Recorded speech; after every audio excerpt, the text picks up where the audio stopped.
오늘 불 후에 세미한 소리가 있는지라 라는 제목으로 말씀을 나누려고 합니다. 제가 대구에 처음 왔을 때 작년 12월입니다. 제가 대구에 처음 왔을 때 많은 분들이 대구는 굉장히 더울 거라고 저에게 겁을 많이 주셨습니다. 제가 있었던 수원도 굉장히 덥거든요. 그래서 대구 해봤자 얼마나 덥겠는가 했는데 제가 올 여름을 보내면서 느낀 것은 와, 대구 진짜 덥다 라기보다는 대구의 태양이 그 뜨거움이 저를 찌그러뜨리는 것 같았습니다. 막 그 햇빛 아래 서 있으면 제가 막 쪼그라드는 것 같은 그런 기분을 우리 교회 앞마당에서 늘 느꼈습니다. 그래서 요즘에는 9월이 되니까 9월 2일인가 그때쯤부터 새벽에 조금 쌀쌀하더라고요.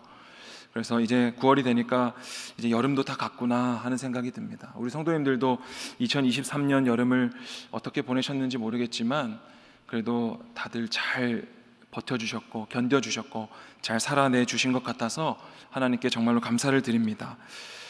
교회에서 여름이라는 시기는 굉장히 중요한 시기인 것 같습니다. 아무리 바빠도 여름 수련회 혹은 단기 선교를 간다고 하면 우리의 모든 시간과 또 체력과 우리의 물질을 집중해서 우리 여름 사역을 위해서 거의 교회가 존재하는 것 아닌가 싶을 정도로 우리는 여름에 많은 헌신을 하고 있습니다. 저도 청년 때에는 제가 직장을 다닐 때에는 이제 휴일날 당직을 제가 일부러 계속 섭니다. 그래서 휴가를 계속해서 모아놨다가 이제 여름 수련회나 단기 선교가 잡히면 이제 그때로 다 몰아서 쓰는 겁니다.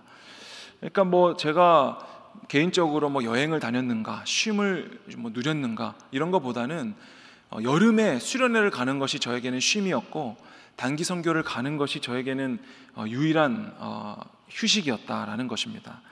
그래서 오늘날에도 많은 청년들과 우리 성도님들이 그렇게 여름 사역에 대해서 우리가 집중을 많이 하고 있는데, 그런데 이 여름 사역이라는 것이 어쩌면 그 뜨거운 은혜와 기적들을 경험하고 돌아와서는 당장 한 달 혹은 길면 한 2달 정도는 우리가 주님께서 생명 달라고 하시면 생명조차 아끼지 않고 줄 수 있을 것 같은 그 뜨거움이 한 달 혹은 2달 정도 이렇게 가게 되는 것 같습니다. 그래서 꼭 세상 사람들이 술을 마시고 나서 우리 2차 가자 3차 가자 하는 것처럼 이 여름에만 느낄 수 있는 이 뜨거운 은혜와 또 이 기적의 체험들, 이런 것들이 어쩌면 여름에만 우리가 느낄 수 있기 때문에 꼭 세상 사람들처럼 그렇게 여름 수련회를 고대하고 있는 것 같습니다. 그런데 분명한 것은 모든 그리스도인들은 오늘을 사는 자들이지 과거를 산다거나 또 미래를 사는 자들이 아니라는 것입니다. 그래서 하나님은 우리의 지난 일을 기억하지 않으신다고 말씀하시고 내일을 염려하지 말라고 말씀하셨습니다. 그래서 우리는 날마다 오늘을 사는 존재라는 것입니다. 오늘이 쌓여서 내일이 되고, 그리고 오늘이 쌓여서 오늘을 잘 살아야만 우리의 미래를 잘 살게 되는 것입니다.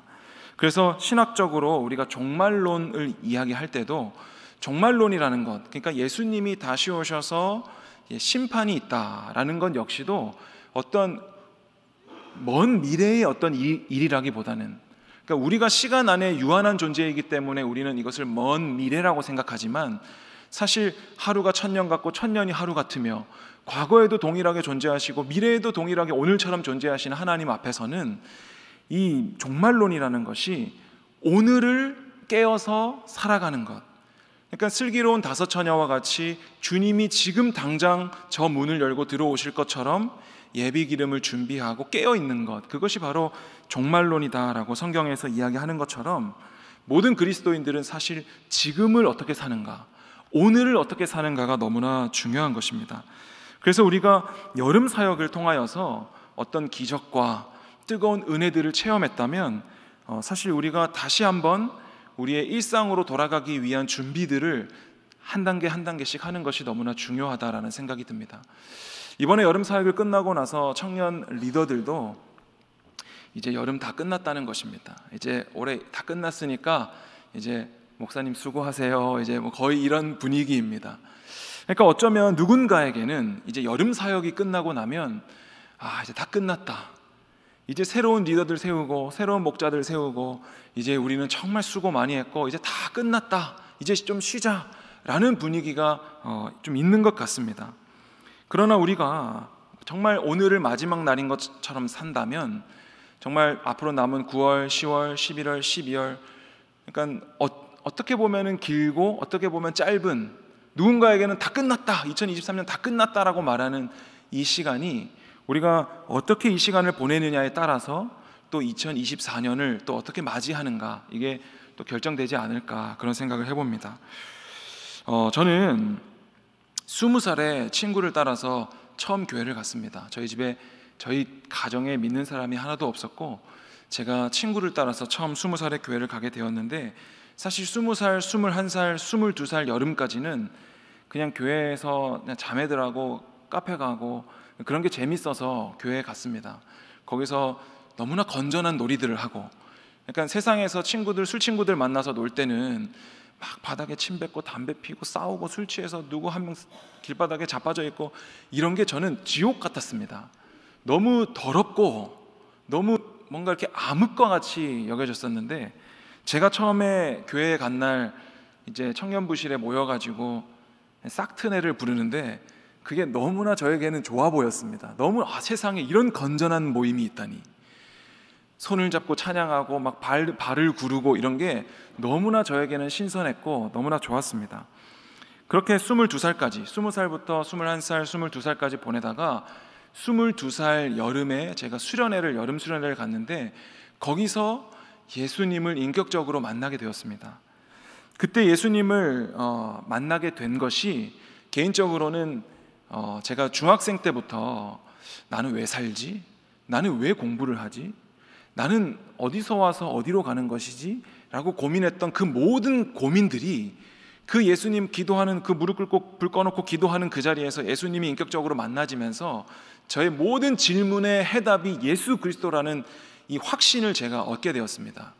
그래서 제가 청년 때 정말 후회 없이 제가 뜨겁게 신앙생활을 하고, 교회 어른들이 다 저에게 찾아와서 너는 아버지가 누구냐, 너는 어머니가 도대체 누군데 이렇게 열심히 하냐, 이런 얘기들을 했을 때 이제 저희 아버지 안 믿으시는데요, 저희 어머니 안 믿으시는데요 라고 얘기하면 막 정말 깜짝 놀랐던 기억이 너무나 많이 있습니다. 정말 청년의 시기를 정말 저는 좋게 기억하고 있고 행복한 시간으로 기억하고 있는데, 누군가가 그때로 다시 돌아가고 싶냐고 말한다면 다시 돌아가고 싶지는 않습니다. 왜냐하면 정말 후회 없이 했기 때문입니다. 다시 돌아간다 해도 그때보다 더 열심히 할 수 있을 것 같지는 않습니다.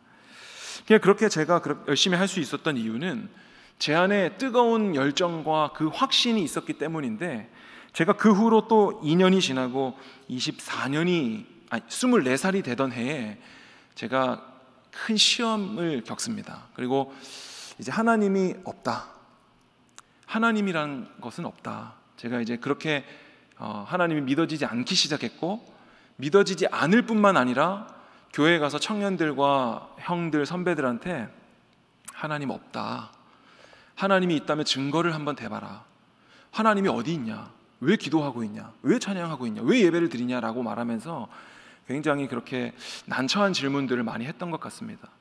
그리고 제가 그런 질문을 했을 때 그 누구도 저에게 시원한 대답을 해주지는 못했던 것 같습니다. 그리고 제가 저 사이드의 맨 앞줄 혹은 두 번째 줄쯤에 앉아가지고 일부러 제가 팔짱을 끼고 예배 시작하자마자 이제 잠을 잤습니다. 왜냐하면 목사님께, 앞에서 설교하고 계시는 목사님께 하나님은 없다라는 것을 온 몸으로 표현하고 반항하기 위해서 제가 그렇게 했었던 것 같습니다.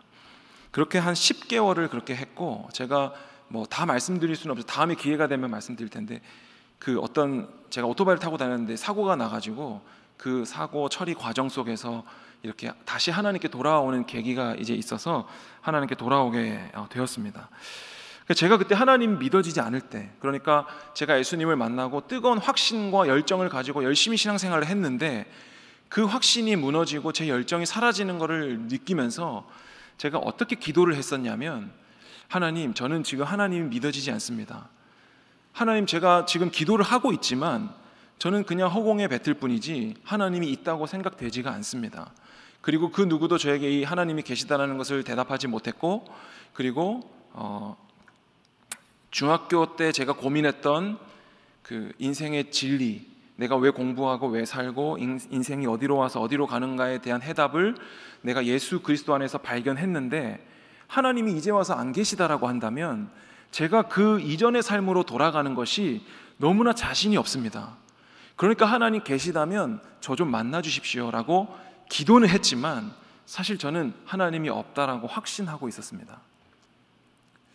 제가 이런 과정들을 겪으면서 제가 성도님들에게 한번 질문하고 싶습니다. 그러면 제가 그때 했던 기도는 신자의 기도입니까? 아니면 불신자의 기도입니까? 저는 아무리 생각해도 하나님이 없는 것 같았고 누구에게 물어봐도 하나님은 분명히 없습니다. 그러나 제가 예수 그리스도라는 진리를 발견했기 때문에 그 이전으로 다시 방황하고 고뇌하던 그때로 다시 돌아가는 것이 자신이 없어서 하나님 안 계시면 안 됩니다. 제가 온몸으로 교회에서 반항하고 막 들쑤시고 다녔지만 제가 제 자비를 들여가지고 선교지를 따라가서도 제가 하나님 없다고 그랬거든요. 그러니까 그렇게 하면서도 여전히 제 속에는 하나님 안 계시면 안 됩니다. 하나님 계셔야만 합니다. 저는 그 전의 삶으로 돌아갈 자신이 없습니다. 제가 이것을 경험했기 때문에 제가 어쩌면 청년부 안에서 이런 방황을 겪고 있는 사람들을 저는 제가 잘 참아주고 기다려주는 것이 저는 저의 역할이라고 생각을 하고 있습니다. 그러니까 제가 하나님이 믿어지지 않지만 하나님 계셔야만 합니다. 계시다면 만나 주십시오라고 기도했던 것은 신자의 기도인가 아니면 불신자의 기도인가? 저는 이런 사건들을 통하여서 하나님께 돌아오게 되었는데 이 일을 겪으면서 제가 느낀 것은 하나님께서는 구원을 우리에게 주실 때 너의 확신으로 구원을 받으라라고 말씀하지 않으시고 너의 열정으로 구원받으라 말씀하지 않으시고 믿음으로 구원받으라 말씀하신다라는 것입니다. 그러니까 제가 뜨겁게 확신했던 그 청년 때의 확신과 열정은 내 상황과 환경에 따라서 너무나 흔들리는 불완전한 것이었다라는 겁니다. 그러나 믿음이라는 것은 하나님께서 우리에게 선물로 주시는 것이기 때문에 이것은 누구도 자랑할 수 없고 오직 하나님으로부터 오는 것이기 때문에 구원에 이르기에 완전하다라는 것입니다. 그러나 제가 돌이켜보건대 제 확신과 어떤 제 열정과 같은 것들은 너무 불완전하였다라는 것입니다. 그래서 제가 제자 양육반에서 청년들에게 너는 지금까지 어떻게 오게 되었어? 넌 지금의 네 모습이 있기까지 네가 한 게 뭐야? 라고 질문했을 때 그 청년이 뭐라고 대답했냐면 그냥 하다 보니 이렇게 됐는데요 라고 말하는 겁니다. 제가 그 얘기를 듣는데 막 무릎이 이렇게 탁 쳐졌습니다. 저도 지금 제 삶을 생각해 보면 내가 어떻게 결혼을 했고 내가 어떻게 신학교를 갔고 내가 어떻게 지금 이 자리까지 왔는가를 생각해 보면 아무리 생각해 봐도 내가 뭔가를 했기 때문에 이 자리에 왔지라고 할 만한 것들이 전혀 없습니다. 우리 아버지, 제 아버지, 어머니를 제가 아버지 오늘도 좋은 하루 되십시오, 안전운전 하십시오 라고 아침마다 문자는 보내드렸지만 결코 제가 아버지를 전도하기 위해서 내가 뭘 했기 때문에 아버지가 오셨다라고 할 만한 것들이 제가 아무리 뒤를 돌아봐도 없다라는 것입니다. 그러니까 그냥 돛을 단 배처럼 하나님이 순풍을 불어주시면 그냥 그대로 쫙 이때까지 밀려왔다라는 생각밖에 들지 않습니다. 그리고 우리는 이걸 다른 말로 은혜라 이렇게 말하는 것 같습니다. 오늘 우리가 읽었던 열왕기상 19장의 말씀은 엘리야가 바알과 아세라 선지자들 850명과 싸워서 영적인 전쟁에서 승리한 이후의 이야기입니다. 3년 6개월의 가뭄으로 사람이나 가축이나 다 죽어나가고 왕도 물을 구하러 직접 뛰쳐나가야 됐던 그런 상황 속에서 모든 사람이 물을 달라고 기도했을 것입니다. 하나님 물 좀 주십시오라고 기도했을 것입니다. 그러나 하나님께서는 그들에게 누가 불을 내리는가? 불을 주는 이가 진짜로 하나님이다 라고 말씀하십니다. 그래서 850명의 바알과 아세라 선지자들과 엘리야가 이 영적인 전쟁을 할 때 누가 불을 내리는가? 그러니까 우리의 요구는 물입니다. 물을 좀 주십시오. 우리의 필요는 물입니다. 물만 주시면 좀 먹고 살만할 것 같습니다 라는 이 시기에 하나님께서는 우리에게 불을 내리신다라는 것입니다. 그러니까 어쩌면 우리가 구하는 것과 하나님께서 원하시는 것이 너무나 다르지 않을까 이렇게 생각해 봅니다. 그리고 나서 바알과 아세라 선지자들이 그 영적 전쟁에서 지게 되고 이제 엘리야가 다 쫓아가서 다 죽입니다. 그리고 나서 아합 왕은 마차를 타고 돌아가고 엘리야는 하나님의 능력으로 마차보다 더 빨리 뛰어서 가는 어떤 신비한 체험들을 하게 됩니다. 만약 우리가 여름 사역을 통해서 이런 엘리야와 같은 엄청난 기적을 경험하고 왔다면 우리가 그 이야기를 자랑할 만할 것 같습니다. 850명과 싸워서 이겼다. 저 같은 경우에도 제가 신천지의 본거지에 쳐들어가서 그곳에 있는 850명과 기도를 해서 내가 싸워서 이겼다라고 한다면 제가 앞으로 전국을 다니면서 이 간증만 하고 다녀도 앞으로 밥 굶을 일은 없을 것 같습니다. 그러니까 우리가 이러한 여름에 어떤 놀라운 기적과 어떤 은혜들을 체험했다면 너무나 자랑할 만합니다. 이번 제가 여디 청년부에서 여름 수련회로 영천에 있는 한 폐교를 이렇게 꾸며놓은 수련원에 갔다 왔습니다. 그런데 그 수련원 원장님이 여자분이신데 매 끼니 때마다 저를 호출하셔서는 이제 목사님이 식사를 제일 먼저 하셔야 됩니다. 그래서 제가 아닙니다. 애들 먼저 먹게 놔둬도 됩니다. 안 됩니다, 목사님. 요즘 애들은 어른보다 그 예의 범절을 배우지를 않아가지고 목사님이 항상 먼저 오셔가지고 먼저 식사를 드셔야 됩니다. 제가 식사를 다 떠놓을 테니까 목사님이 항상 먼저 오셔서 드십시오. 이렇게 말씀하시는 겁니다. 그래서 제가 정말 괜찮은데 계속 너무나 그렇게 자꾸 청년들이 다 줄 서 있는데도 밥을 안 주시고 목사님 어딨냐고 막 계속 찾으시니까 제가 먼저 한 10분 전에 항상 일찍 내려가서 있었습니다. 그런데 그 수련원 원장님께서 이제 제가 먼저 일찍 와 있으니까 항상 제 곁으로 오셔서 목사님은 어떻게 목사님이 되셨으며 어떻게 이렇게 이야기를 저에게 계속 거시면서 이제 당신의 이야기도 저에게 이렇게 막 계속 하셨습니다. 젊을 때 어떤 일을 했고 그리고 이 폐교를 어떻게 구입하게 되었고 여기 이 수련원장에서 일어나고 있는 수많은 일들, 방문객들이 와서 겪는 일들, 이런 것들을 저에게 많이 설명해 주셨는데 이분이 사실은 불자이십니다. 근데 이분이 저에게 뭐라고 말씀하셨냐면 제가 아주 이 얘기를 듣고 충격을 받았는데 목사님, 저도 부처님께 항상 기도를 드립니다. 그리고 제 기도는 대부분 응답받습니다. 라고 말씀하셨습니다. 근데 저는 그 얘기를 들으면서 너무나 좀 충격적이었습니다. 부처도 기도에 응답하시는가 이런 이야기가 아니라 부처라는 신은 없는데 세상에 있는 수많은 종교인들이 내가 믿는 신을 만들어 놓고 내가 기도하고 실제로 응답을 받았다라고 느끼고 있다라는 이 사실. 그러니까 이분이 뭐라고 하셨냐면 이분이 은퇴를 하시고 나서 히말라야의 어떤 지점을 3번이나 이제 등정을 하셨다고 저에게 이제 얘기하시면서 이제 그때마다 자기의 몸이 너무 약하기 때문에 고산병에 걸리지 않게 기도한다고 하셨습니다. 부처님께. 그런데 그때마다 같이 간 모든 팀원들은 다 고산병에 걸리지만 자기만큼은 한 번도 고산병에 걸리지 않는다는 것입니다. 그리고 그 외에도 정말 무시로 날마다 시간마다 분마다 기도하는데 자신의 기도는 다 응답이 된다라는 것입니다. 제가 그 이야기를 들으면서 저들도 저렇게 열심히 하는데 우리도 기도 응답 좀 받자라는 이야기가 아니라 아니 어떻게 없는 신을 만들어 놓고 기도하는데 그것을 실제로 응답을 받았다라고 느끼고 있을까? 그리고 그 안에서 실제로 기쁨과 감사와 간증의 고백들을 그렇게 하는 걸 보면서 어쩌면 교회 안에도 우리가 구하는 것을 응답받았다라고 말하면서 세상의 종교와 같은 모습들이 있지 않을까 하는 생각들을 제가 너무 깊이 이렇게 해보게 되었습니다. 저는 그 말이 저에게 너무나 충격적이었습니다. 오늘 말씀에 이 엘리야가 하나님과 이 영적인 전투를 승리하고 나서 이 소식을 아합 왕의 아내 이세벨이 듣습니다. 그리고 이세벨이 이 엘리야에게 내가 너를 당장 찾아가서 죽여버리겠다 이렇게 협박을 합니다. 그러니까 엘리야의 태도가 어떻게 되냐면 아까 우리가 말씀에 읽은 대로 광야에서 하룻길을 더 가서 로뎀 나무 아래에 숨어서 그곳에서 하나님 그 모든 하나님이 세우신 선지자들이 다 죽고 이제 저만 남았습니다. 그리고 이세벨이 나를 죽인다고 하니 하나님 나를 죽여주십시오 라고 말합니다. 우리가 이 로뎀 나무라고 하면 굉장히 로뎀 하면 좋은 말 같잖아요. 근데 로뎀의 뜻이 무엇이냐면 시궁창입니다. 진흙밭입니다. 그러니까 우리가 어떤 가게 이름을 지을 때 로뎀이라고 지으면 안 되겠죠?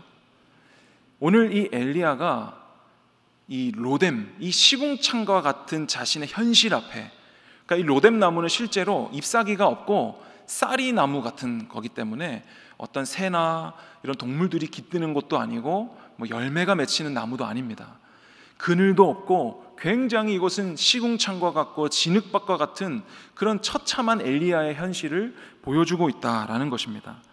그런데 이제 엘리야가 그런 놀라운 기적과 은혜를 체험하고 나서도 이세벨이 너를 죽이겠다라고 하는 그 사실과 그리고 많은 선지자들이 이미 이세벨의 손에 죽었다라는 그 현실 앞에 자기가 이제 나도 죽여주십시오. 저도 여기까지입니다. 이제 저밖에 남지 않았습니다. 이제 저보고 뭘 더 하라는 것입니까? 라고 하나님께 저를 죽여달라고 말하고 있는 것입니다.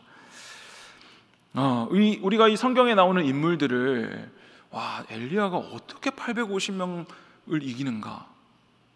나는 그렇게는 아직 한참 멀었다라고 생각하지만 야고보서 5장에 보면 엘리야는 우리와 성정이 같은 사람이다라고 소개하고 있습니다. 그러니까 우리가 오늘 엘리야를 바라보면서 느껴야 되는 것은 엘리야나 우리나 똑같다. 그러나 하나님의 은혜와 하나님의 신실함과 하나님의 열심이 여전히 우리를 붙잡고 계시다라는 것입니다. 그러니까 서두에 말씀드린 것처럼 제가 하나님을 믿었던 그 확신, 제 안에 가졌던 그 확신은 너무나 쉽게 상황과 환경에 따라서 흔들리는 것이었다라는 것입니다. 그러나 제가 지금 오늘 이 자리까지 올 수 있었던 것은 어쩌면 하나님께서 더 저보다 열심을 내셨고 하나님이 저를 잡은 손을 놓지 않으셨기 때문에 하나님의 신실함, 하나님의 믿음, 하나님께서 주신 은혜로 말미암아 제가 오늘 이 자리에 있는 것과 같이 엘리야는 사실은 우리와 성정이 같은 사람이다라는 것입니다. 그래서 우리는 엘리야를 통해서 하나님의 하나님 되심을 볼 수 있어야 됩니다. 그러니 이 850대 1의 전쟁에서 하나님의 은혜를 경험하고도 이런 시궁창과 같은 비참한 현실 앞에 놓여있는 엘리야를 보면서 우리가 알아야 되는 것은 하나님이 엘리야를 어떻게 쓰기를 원하시는가? 오늘 여름에 우리에게 은혜를 주셨다면 우리가 어떤 예배나 새벽 기도회나 금요 기도회를 통해서 또 목장 모임을 통해서 또 어떤 일을 통해서 우리가 은혜를 받았더라면 우리는 그것을 가지고 나는 이 정도의 사람이야를 자랑할 것이 아니라 오늘 나 같은 자에게 하나님이 왜 이런 은혜를 주시는가? 우리는 그것을 생각해야 될 것입니다. 이렇게 주저앉아 있는 엘리야에게 하나님이 나타나십니다. 19장 11절부터 13절 말씀입니다. 여호와께서 이르시되 너는 나가서 여호와 앞에서 산에 서라 하시더니 여호와께서 지나가시는데 여호와 앞에 크고 강한 바람이 산을 가르고 바위를 부수나 바람 가운데 여호와께서 계시지 아니하며 바람 후에 지진이 있으나 지진 가운데에도 여호와께서 계시지 아니하며 또 지진 후에 불이 있으나 불 가운데에도 여호와께서 계시지 아니하더니 불 후에 세미한 소리가 있는지라. 엘리야가 듣고 겉옷으로 얼굴을 가리고 나가 굴 어귀에 섬에 소리가 그에게 임하여 이르시되 엘리야여 내가 어찌하여 여기 있느냐라고 말씀하십니다. 그러니까 하나님의 놀라운 은혜와 기적을 체험한 엘리야에게 하나님이 오셔서 뭐라고 말씀하시냐면 너 이 앞에 서봐. 그러고 나서 크고 강한 바람을 보여주십니다. 이 바람은 그냥 나무를 뿌리 뽑는 정도가 아니고 산을 가르고 바위를 부수는 정도의 어마어마한 바람입니다. 이 바람을 보여주시고 하나님께서 뭐라고 하시냐면 그 바람 가운데 여호와께서 계시지 아니하며 라고 말씀합니다. 그리고 바람 후에 지진을 보여주시는데 이 지진 후에도 여호와께서 계시지 아니하며 그리고 지진 후에 큰 불이 있게 되는데 불 가운데에도 여호와께서 계시지 아니한다라고 말씀합니다. 그리고 마지막으로 불 후에 세미한 소리가 있는지라 그리고 그 소리가 그에게 임하여 이르시되라고 말씀합니다. 우리가 여전히 이 엘리야가 850대 1의 전쟁에서 승리한 그 기쁨과 기적에 취해 있다면 우리는 다시 한번 넘어질 수밖에 없을 것입니다. 왜냐하면 우리의 지극히 평범한 일상 속에서 그 기적은 매일매일 일어나는 것이 아니기 때문입니다. 자기의 현실로 돌아와 보건대 어쩌면 너무나 시궁창과 같은 현실, 내가 예수를 믿는다라고 그렇게 은혜와 기적을 경험했음에도 불구하고 내 다람쥐 쳇바퀴와 같은 일상으로 돌아가 보면 여전히 나를 괴롭히는 상사가 있고, 또 예수 믿는다고 핍박하는 누군가가 있고, 또 내 육신의 질병은 여전히 낫지 않고, 이런 비참한 현실 속에서 우리의 확신과 우리의 이 열정은 어쩌면 쉽게 사그라드는 것이다 라는 것입니다. 하나님께서는 오늘 우리에게 어디에 다시 한번 서라고 말씀하시냐면, 크고 강한 바람도 아니요, 지진도 아니요, 큰 불도 아니요, 세미한 소리 위에 서라. 제가 이번에 수련회 후에 휴가를 갔다 오면서 블루투스 이어폰을 끼고 스마트폰을 계속 보면서 정작 이 세미한 소리, 이 하나님의 음성을 듣는 것에는 너무나 게으르고, 그리고 이 여름 수련회가 다 끝났다라는 이 마음과, 그리고 이제 휴가를 왔으니 나는 이제 좀 쉬어야겠다라는 이 마음이 왜 이것이 하나님 안에서 누려지지는 못할까? 우리가 수련회 전에는 미디어 금식을 하고, 그리고 뜨겁게 모여서 기도하고, 수련회에 주실 은혜들을 우리가 그렇게 사모하면서 여름 수련회를 준비했는데, 이 여름 수련회를 끝나고 휴가를 가서 제 모습을 보니까 정말 진정한 내가 쉬어야 되겠다라고 마음 먹는 순간 하나님 바깥으로 나가더라는 것입니다. 왜 우리는 예수님을 믿는다고 말하면서 그 휴가를 주님 안에서는 보내지 못할까? 왜 교회 안에서 사역을 하는 것은 우리에게 큰 짐이고 수고로움이고, 왜 밖에서 놀 때, 카페 갈 때, 친구를 만날 때는 쉰다고 말하는 것일까? 좀 힘들면 사역 좀 쉬겠습니다, 그만하겠습니다. 이 괴리감이 어디서 오는 것일까? 제가 생각해 보면서 이 말씀이 떠올랐습니다. 어쩌면 내가 지금 귀에 꽂고 있는 이 이어폰 속에서 하나님의 세미한 소리들이 들려왔다면 어땠을까? 휴가지에서 혹은 여전히 교회 안에서 바쁘게 사역을 하면서 내가 하나님의 그 세미한 소리에 계속해서 깨어 있었다라면 어땠을까 하는 생각이 듭니다. 이 엘리야가 영적인 전쟁을 할 때에 이스라엘 백성들에게, 그러니까 바알과 아세라 선지자 850명과 이 엘리야 사이에 누가 있었냐면 이스라엘 백성들이 있었습니다. 그들은 머뭇머뭇했습니다. 누구 편에 서야 될까? 열왕기상 18장 21절에 보면 엘리야가 모든 백성에게 가까이 나아가 이르되 너희가 어느 때까지 둘 사이에서 머뭇머뭇하려느냐? 여호와가 만일 하나님이면 그를 따르고 바알이 만일 하나님이면 그를 따를지니라 하니 백성이 말 한마디도 대답하지 아니하는지라. 그러니까 우리가 어쩌면 이 세상에서 누릴 수 있는 어떤 쉼과 평안, 그렇죠? 어쩌면 집에 화장실은 2개는 있어야지, 집에 화장실은 3개는 있어야지 하는 어떤 조금의 편리함, 세상이 말하는 어떤 좋은 차, 성공, 이런 것들과 그리고 하나님 사이에서 어쩌면 머뭇머뭇하고 있는 것이 아닌가 생각이 됩니다. 이 시기에 다 물이 필요로 하고 물 좀 주십시오, 물이 없으니까 죽을 것 같습니다 하는 시기에 우리는 이 중간에서 어쩌면 머뭇머뭇, 그러나 하나님께서는 우리에게 불을 내리신다라는 사실입니다. 우리에게 필요한 것은 물이 아니라 불입니다. 우리에게 필요한 휴식은 저기 좋은 바다 휴양지가 아니라 바로 하나님의 세미한 음성이라는 것입니다. 어쩌면 우리는 기독교라는 종교에 너무 익숙해져서 하나님, 제가 열심히 이거 할 테니까 제 기도 좀 들어주십시오, 이거 해드릴 테니까 하나님 이거 좀 해결해 주십시오, 이거 좀 없애주십시오 하고 있지는 않은가 생각해 봅니다. 그러나 이러한 것들은 저기 부처님께 기도하는 누군가도 여전히 이 땅에서 누리고 있다라는 이 사실이 저에게 너무나 충격적입니다.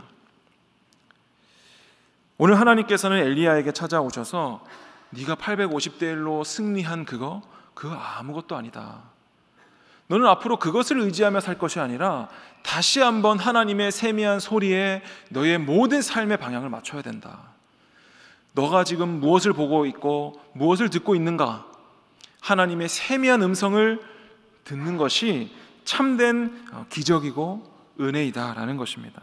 그래서 누가복음에도 보면 제가 우리 교회에 와서 제일 처음 본 것이 저기 헌금함에 기록되어 있는 말씀 구절인데, 누가복음 10장 20절인가요?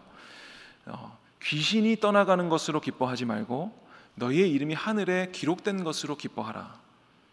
그러니까 우리가 정말로 기뻐해야 되는 것은 정말 나 같은 자의 이름이 하나님의 생명책에 기록되어 있다니, 죽을 수밖에 없었고 나는 아무것도 할 수 없었던 나에게 이와 같은 하나님의 은혜가 임하였다니, 이것이 정말 우리에게 기뻐해야 될 소식이다라는 것입니다. 그래서 이 이스라엘 백성들과 하나님이 바알과 아세라 선지자들과 엘리야가 싸울 때 이 엘리야가 했던 기도를 보면 이렇게 기도를 합니다. 18장 37절에 여호와여 내게 응답하소서, 내게 응답하소서. 이 백성에게 주 여호와는 하나님이신 것과 주는 그들의 마음을 되돌이키심을 알게 하여 주옵소서. 이렇게 기도하고 있다라는 것입니다. 불을 내려 주십시오라고 기도할 때 주 여호와는 하나님이신 것과, 그리고 하나님은 그들의 마음을 되돌이키시는 하나님임을 알게 하여 주옵소서라는 것입니다. 그러니까 오늘 우리가 여름에 어떤 큰 은혜와 기적을 체험했다면, 그리고 우리의 삶에 어떤 기도 응답을 받았다면, 우리가 그것을 통해서 알아야 되는 것은 여호와 하나님의 주되심과, 그리고 하나님께서 우리의 마음을 되돌이키시는 하나님이라는 이 사실, 그것을 우리의 삶에서 다시금 그 세미한 음성 가운데 동행해 가는 것, 그것이 바로 오늘 엘리야에게 임한 하나님의 뜻이다라는 것입니다. 그리고 이후에 하나님께서는 엘리야에게 너만 있는 거 아니다, 아직까지 바알에게 무릎 꿇지 않은 7,000명이 남아있다. 그리고 너는 뭐라고 말하냐면 하사엘에게 기름을 부어서 아람의 왕이 되게 하고, 예후에게 기름을 부어서 이스라엘의 왕이 되게 하고, 엘리사에게 기름을 부어서 너를 대신하여 선지자가 되게 하라, 이렇게 말씀하십니다. 그러니까 엘리야는 이렇게 850대 1로 이겼던 이 영적인 전쟁을 경험하고 이제 저밖에 남지 않았습니다. 제가 이 전쟁을 얼마나 힘겹게 했는 줄 아십니까? 다 죽고 저밖에 남지 않았습니다. 그런데 이제 제 차례입니다. 저도 죽여주십시오라고 말할 때 하나님께서는 이미 아람에 기름 부어 세울 왕을 정해두셨고, 이스라엘의 예후 왕을 세워두셨고, 그리고 이 엘리야보다 갑절의 영감을 가지고 있는 엘리사를 이미 다 예배해 두셔서 너는 이제 일어나서 그들에게 기름 부어서 그들을 다 세워라. 그리고 아직까지 바알에게 무릎 꿇지 않은 7,000명이 내가 남겨두었다라는 것입니다. 그러니까 엘리야가 이 영적인 전쟁, 이 엄청난 기적을 경험하는 동안에 사실 이 오바댜라는 어떤 이름도 잘 드러나지 않은 이 작은 사람은 계속해서 이 선지자들을 동굴에 숨겨놓고 그들을 50명, 100명씩 먹을 것을 주면서 하나님의 이 7,000명을, 바알에게 무릎 꿇지 않은 7,000명을 남겨두었다라는 것입니다. 열왕기상 18장 3, 4절에 보면 아합이 왕궁 맡은 자 오바댜를 불렀으니 이 오바댜는 여호와를 지극히 경외하는 자라. 이세벨이 여호와의 선지자들을 멸할 때에 오바댜가 선지자 100명을 가지고 50명씩 굴에 숨기고 떡과 물을 먹였더라. 그러니까 이 엘리야가 이것을 이 놀라운 기적을 경험하고 있는 때에 누군가는 뒤에서 조용히 하나님의 일들을 계속해서 하고 있는 것입니다. 그러니까 오늘 어쩌면 누군가는 이제 여름 사역 다 끝났으니까 쉬어야 되겠다, 이제 여름 올 2023년도 다 지나갔다 라고 말하는 이 시기에 어쩌면 또 누군가는 2024년을 계속해서 하나님의 일을 준비하고 있는 것입니다. 그것이 어쩌면 굉장히 두려운 일일 수 있고 고난일 수 있고 힘든 일일 수 있습니다. 이 오바댜 선지자는 아합의 왕궁 맡은 자였거든요. 이 아합의 왕궁 안에서, 그 안에서 선지자들을 100명씩 50명씩 굴에다가 숨기고 먹을 것을 몰래 갖다 주는 이 일은 너무나 고되고 긴장되고 생명을 걸어야 되는 일일 것입니다. 우리가 이 여름 사역이 끝나고 나서 각자의 삶으로 돌아가서 다시금 이 반복되는 일상을 살아갈 때 그것이 어쩌면 이와 같을 수 있습니다. 그러나 이것이 동시에 하나님께서 바알에게 무릎 꿇지 않은 7,000명을 남겨두시는 하나님의 놀라운 섭리로 사용이 된다면 우리는 이 땅에서 무슨 일을 하든 다시금 하나님의 세미한 소리 앞에 서야 된다라는 것입니다. 여름 사역이 다 끝났습니다. 이제 시원한 가을 바람을 맞으면서 우리 청년부는 이제 10월 달이 되면 이제 회장을 다시 뽑거든요. 그러니까 이제 어떤 면에서는 한 달만 지나면 이제 다 임기가 끝난 겁니다. 그런데 사실은 9월, 10월, 11월, 12월이 남아 있고 또 뭐 그 4개월 동안에 우리가 무슨 엄청 위대한 일을 하자라기보다는 우리 각자를 위해서, 내 영혼을 위해서, 우리 개인을 위해서 우리가 다시 한번 세미한 음성 가운데 서야 되지 않을까라는 생각이 저부터 먼저 듭니다. 우리는 어제를 사는 자들이 아니며 그래서 우리가 받은 은혜를 저 창고에 넣어놓고 야금야금 꺼내 먹으면서 오늘은 그냥 대충 살고 마음대로 살고, 그냥 그때 이집트 때 그랬지, 이번 여름에 그랬지, 이번에 수련회 때 그랬지, 그냥 그런 것을 그냥 계속 끄집어내서 먹으면서 사는 자들이 아니라 오늘 주시는 하나님의 말씀, 오늘의 양식으로 오늘을 사는 자들인 줄 믿습니다. 그래서 하나님께서는 주기도문에서도 일용할 양식을 주시옵고 라고 말씀합니다. 만나와 메추라기를 거둘 때도 내일 것을 거두면 다 썩어졌습니다. 하나님께서는 항상 일용할 분량만을 주신다라는 것입니다. 하루의 품삯만을 주신다라는 것입니다. 그것은 곧 내일 일을 염려하지 말고 오늘 주시는 하나님의 은혜에 만족하면서 오늘을 충만하게 하나님과 살아가라라는 뜻인 것입니다. 그래서 2023년 하반기, 올해도 다 끝났다, 정말 나 수고 많이 했다 라고 여기지 마시고 다시 한번 내 삶에 찾아와 주셔서 말씀하시고 역사하시는 하나님의 세미한 음성의 작은 발걸음들, 어쩌면 너무나 미약해서 이것이 과연 될까 싶은 것들, 그리고 어쩌면 누군가는 뒷걸음질을 칠 수도 있는 어떤 그런 일들, 여전히 하나님은 방황도 사용하시고 고난도 사용하시고 그 붙잡은 손을 놓지 않으신다라는 그 하나님의 신실함을 의지한다면 이 미약한 발걸음이나마 갈 바를 알지 못하고 내딛었던 아브라함과 같이 그 말씀 의지하며 살아가는 우리 모두가 되시기를 주님의 이름으로 축복합니다. 하나님께서 주신 은혜로 말미암아 주는 하나님이신 것과 우리의 마음을 되돌이키시는 하나님임을 깊이 날마다 깨닫는 우리 모두 되시기를 주님의 이름으로 축복합니다.